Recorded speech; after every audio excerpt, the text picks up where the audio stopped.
چون میدادن خوراکی چیزی اصلا نمیخورد، حتما میآورد، میگفت اصلا دلم نمیاد.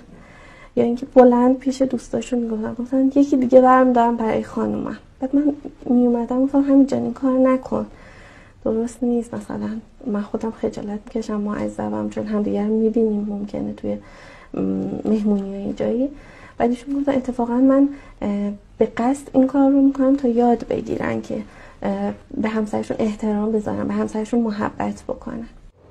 اینجا کجاست؟ اینجا پارک فدک، پارک جنگلی قزوینه که ما بیشتر اوقات نامزدیمون رو میومدیم اینجا.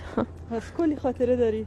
آره کلی زمانای خوش با هم اینجا میومدیم. اولین باری که اومدی؟ اولین باری که با هم اومدیم بعد از عقدمون بود، اومدیم اینجا شام خوردیم، خیلی هم چسبید، خیلی هم باد میومد. پیش دیگران هم به شما کمک میکردن یعنی اینکه فقط نه پیش دیگران هم کمک میکرد، اتفاقا تاکیدش جلوی دیگران هم بود، میگفتن که بذاریم جلوی دیگران کمک کنم یاد بگیرن نحوه آداب همسرداری، محبت به همسر، احترام، فکر نکنن که تفاوتی وجود داره.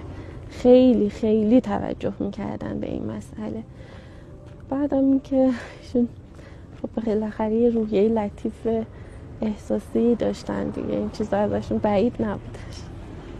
بعد ایشون همیشه تو خونه اگر مثلا کمکی میکردن، من مثلا اوایل بهشون گفتم که عزیزم دستت درد نکنه، بعد میگفت این چه حرفیه،